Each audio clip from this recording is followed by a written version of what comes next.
आज आपण बघणार आहोत फिश फ्राय. सर्वात आधी 5 ते 6 पाण्याने फिश स्वच्छ धुवून घेतली. त्यामध्ये घातला साठवणीचा मसाला. तुम्ही ऐवजी ते फिश फ्रायचा मसालाही वापरू शकता.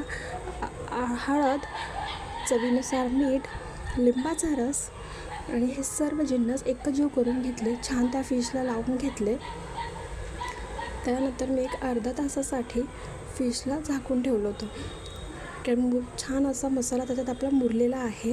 यानंतर मी याच्यात घातलं आहे आलं लसूणची पेस्ट, बारीक चिरलेली कोथिंबीर.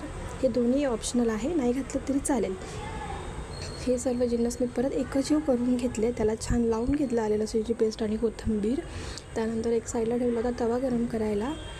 रवा घेतला. रव्यामध्ये थोडंसं मीठ घातलं. थोडं कमीच घालायचं कारण आपण फिशमध्ये पण ऑलरेडी लावलेलं आहे.